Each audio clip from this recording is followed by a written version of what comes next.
Queria perguntar como a senhora justifica o gasto que correspondeu a praticamente metade do orçamento discricionário do Ministério, 6 milhões de reais, em viagens de assessores e dirigentes do Ministério. Quero questionar se isso não revela uma completa falta de prioridade nas políticas de combate à discriminação racial. Lembrando, ministra, que quem mais paga imposto no nosso país são principalmente nesse governo que, infelizmente, cada dia que passa aprova maiores taxações e boa parte delas afetando as pessoas mais pobres, quem mais paga imposto no nosso país são os mais pobres.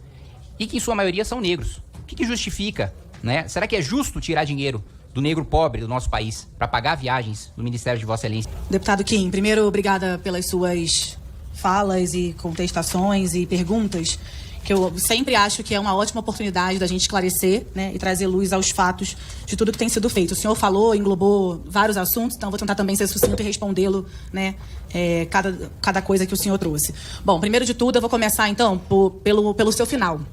O senhor traz que a minha comitiva, a viagem de Portugal, ela foi a maior, né?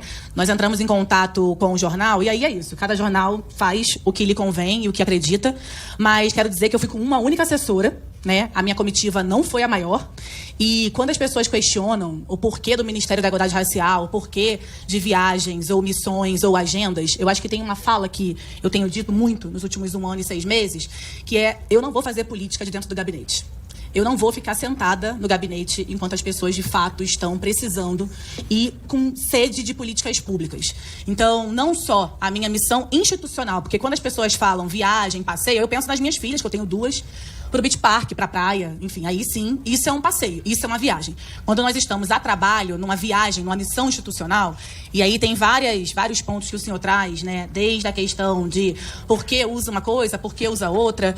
Existe um decreto, né, da classe executiva acima de 7 horas, inclusive um decreto de 2022, que nos permite, nos dá o direito a isso. Assim como também tem na Câmara várias das situações que os senhores, enquanto deputados e deputadas, também podem fazer uso. E aí, trazendo ainda o foco da missão de Portugal, existe uma coisa que é muito importante dizer, e para não me alongar, que eu sei que a gente... o tempo está correndo aqui, que eu não fui a Portugal somente para o fórum. Eu tinha uma agenda já feita, né, antecipadamente, inclusive a assinatura de memorando, né, do Observatório de Racismo e Xenofobia.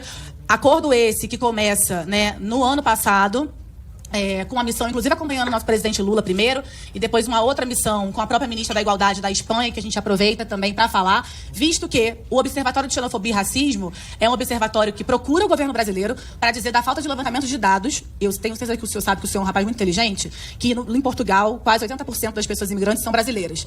Então, quando nós somos procurados a partir do Ministério da Igualdade Racial para que estivéssemos em conjunto pensando com eles políticas não só dos jovens, que agora a ministra da Juventude, que assumiu lá há pouco tempo, em abril, ela traz e fala um adendo, né, do Juventude Negra Viva, junto com o plano dela, que é criado Tens Futuro. Então a gente faz uma série de missões, uma série de encontros e agendas dentro da missão institucional, que passa pelo fórum, passa pela assinatura do memorando com o Observatório de Racismo e Xenofobia, passa pelo encontro com o presidente de imigração, para entender quais que estavam sendo as medidas tomadas, né, para os casos de racismo e xenofobia daquele lugar. Bom, e aí, continuando, eu acho que sim, tem um equívoco, eu acho que é um momento maravilhoso para a gente poder esclarecer isso, que a comitiva vai eu e Josiara que se encontra aqui atrás de mim, inclusive, tinha sim uma comitiva que seria um pouco maior, porque nós teríamos 3 lugares diferentes, e as agendas, como é a agenda de ministro, muitas das vezes elas caem, e a gente remarca e assim vai.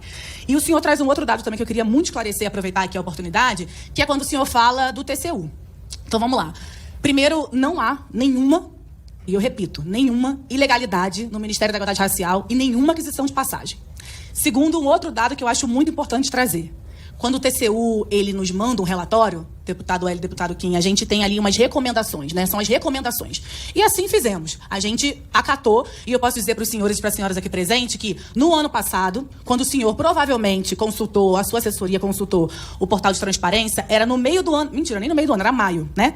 Então, e eu sei que também o senhor sabe, tenho certeza que o senhor sabe disso, que existe o orçamento que é programado, o orçamento que é empenhado e o orçamento que é executado. Então, quando muitos senhores e senhoras divulgaram que, infelizmente, a gente tinha ali mais da metade do nosso orçamento para passagens diárias, isso não é real. Infelizmente, isso é um fato equivocado e inverídico. Nós chegamos, o Ministério da Igualdade Racial, no final de 2023, com o orçamento para 85% investido em políticas. E 15%, sim, entre passagens e diárias para missões institucionais. Então, acho que esse aqui é um excelente momento para que a gente possa trazer e explicar, né, o que, de fato, a gente está fazendo à frente desse lugar. Em relação a não haver ilegalidade, em nenhum momento disse que há ilegalidade. O que eu disse é que as recomendações do Tribunal de Contas da União foram descumpridas. Pode até não ser ilegal, mas é imoral você gastar dinheiro público com tamanha irresponsabilidade. Não é ilegal, né? E aí o senhor complementa, depois o senhor fala de espantalhos. O que eu acho que é imoral é rebaixar a política de igualdade racial a uma secretaria. Isso é imoral. Acho que isso é imoral porque quando a gente está pensando em 55% da população ou mais, né, isso também, para mim, é algo que eu também estou falando de fatos. Eu, inclusive, acho que é importante chamar todas as pessoas que aqui estão para que a gente possa acompanhar todas as políticas que foram feitas, porque da maneira que o senhor fala na sua resposta, é como se nenhuma das missões institucionais tivesse andado em nada. E eu discordo, né, totalmente do senhor por conta disso, porque é um trabalho, para além de tudo que tem sido feito, e aí eu entendo que muita gente olha para a política de igualdade racial como apenas mais uma. Agora, para quem nunca teve nada, quando tem um pouco, é muita coisa. Quando o deputado Hélio fala que foi atleta, e já que o senhor falou também que, né, em questão a quentinha, a comida e tal, minha mãe está aqui, e ela testemunha que muitas vezes eu saía de casa às 5 da manhã para jogar vôlei, eu morava na Maré para Botafogo, e a minha quentinha estragava. Então, assim, pensar nisso é pensar aonde eu desejo que as minhas filhas estejam, por exemplo, daqui a alguns anos. Ou que a gente quer deixar para lá, né? Deixar de legado, perdão, para elas. E eu entendo, deputado, quando o senhor traz aí o questionamento de pensar uma política social, a gente não tem muita concordância, e também com muito respeito eu falo isso para o senhor, porque eu sou fruto de lei de cotas. E eu não teria a educação que eu tenho hoje se eu não tivesse entrado na minha universidade sem ser cotista, né? Então, as cotas, elas modificam uma realidade coletiva. Eu sou fruto disso, eu sou testemunha disso, mas eu respeito a sua opinião.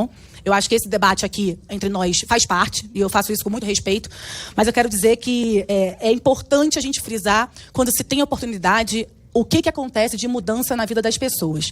É importante frisar, deputado Kim, quando o senhor fala que vocês precisam, sim, cumprir toda e qualquer recomendação do TCU, e assim nós estamos fazendo. Eu entendo e aceito tudo que o senhor está falando para mim, e eu acho importante também estarmos aqui. Eu acho que essa é uma ótima oportunidade para mostrar tudo que tem sido feito. Porque assim que o relatório do TCU chega na mão do Ministério, e Roberto Eugênio, que está aqui ao meu lado, que é secretária executiva, também carioca, deputado Hélio, que também da UERJ, também cotista, a gente senta e debate dentro do Ministério a importância de acatarmos, e esse ano, por exemplo, a gente já tem ali menos de 5%. Né, de um orçamento voltado para passagens diárias, porque a gente conseguiu estruturar bem direitinho, eu diria, com muito orgulho, tudo que foi feito no ano passado, e esse ano nós estamos colhendo o fruto dessas políticas. Então, eu acho que o Juventude Negra Viva, deputado, é para mim um grande guarda-chuva que traz ali várias das demandas importantes do nosso país. Eu não sei, mas aliás, eu tenho certeza que os senhores sabem que nos últimos anos, infelizmente, o aumento de suicídios de jovens negros no nosso país tem crescido muito. Então, uma das pautas dentro do Juventude Negra Viva é, inclusive, a saúde mental desses jovens, junto com a ministra Nízia.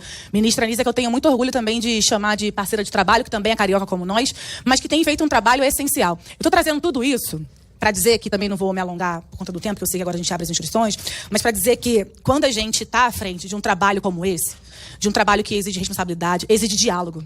Que bom que o senhor fala que o senhor também não é um deputado de gabinete. Eu acho que essa referência para a gente tem que ser importante, porque nós somos jovens, né? A gente está nessa construção.